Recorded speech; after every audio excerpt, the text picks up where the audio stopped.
Hey everyone, it's Chase, and today I'm going to talk about building a PC for the price of an Xbox One S, the brand new 2TB edition at $399, and beating it in performance. So we got, for the build, we have the CPU, which is AMD Athlon X4845 processor. It's quad core. Has low power consumption of 65 watt TDP, includes a stock cooler, but we're going to buy an aftermarket one, and is cheap at just $66.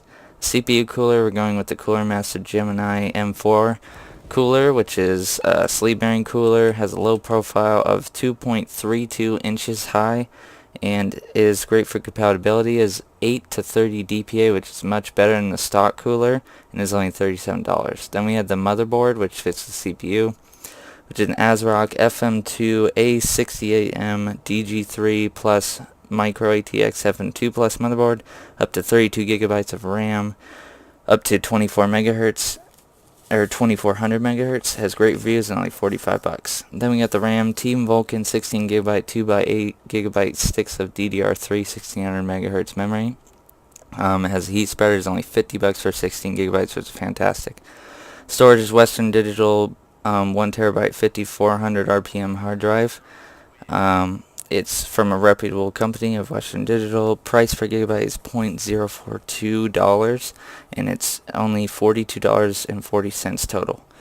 The GPU is the MSI GeForce GTX 750 Ti 2 gigabyte video card. Core clock is 1.06 gigahertz. TDP only 60 watts. Supports G-Sync, and this model is 8.35 inches long, which is great for compatibility in small form factor cases. And it's only $80 brand new. The case is a Zalman ZM T1 Plus Micro ATX Mini Tower case. Small Micro ATX form factor and good reviews made me choose this case at a price point of $28.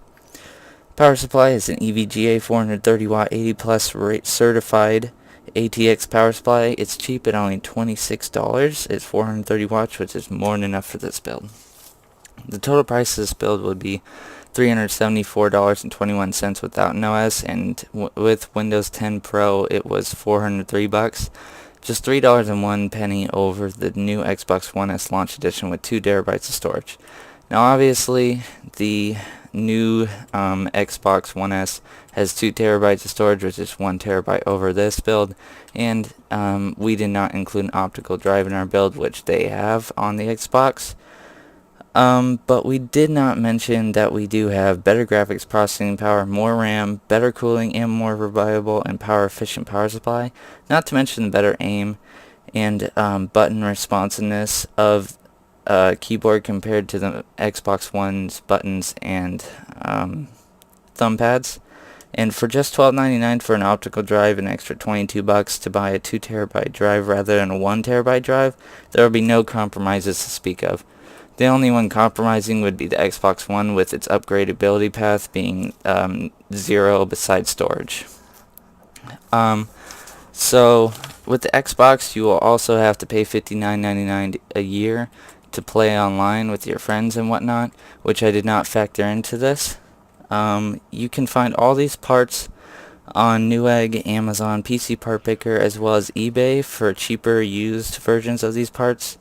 And you can make a great console killer PC in 2016 that's going to beat the brand new models.